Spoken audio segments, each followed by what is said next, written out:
بسم اللہ الرحمن الرحیم۔ دماغ کنٹرول کرنے کے لیے اس طلسم کو ہم کیسے لکھیں گے اور کیسے استعمال کریں گے؟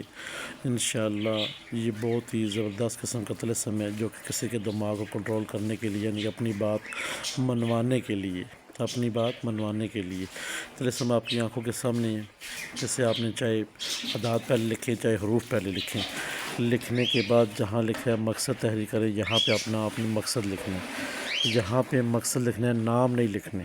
جہاں مقصد لکھنا ہے، مقصد آپ نے لکھ دیا، نق کے بیک سائڈ پہ، طلسم کے بیک سائڈ پہ اپنا نام، والدہ کا نام یا اس شخص کا نام جس کو آپ نے کنٹرول کرنا ہے، کیونکہ آپ نے کسی شخص کو کنٹرول کرنا ہے، پہلے اس کا نام، اس کی والدہ کا نام آئے گا، پھر اس کے بعد آپ کا نام، آپ کی والدہ کا نام آئے گا۔ جی آپ نے پیچھے نام لکھ دینے اور یہاں پہ فرنٹ پہ نقوش کے اندر، طلسم کے اندر، یہاں پہ آپ نے اپنا مقصد شارٹ کٹ لکھ دینا ہے۔ اس کے اوپر خوشبو لگانی ہے، اس کو کالے کپڑے میں لپیٹ کر باری پتھر کے نیچے رکھ دینا ہے۔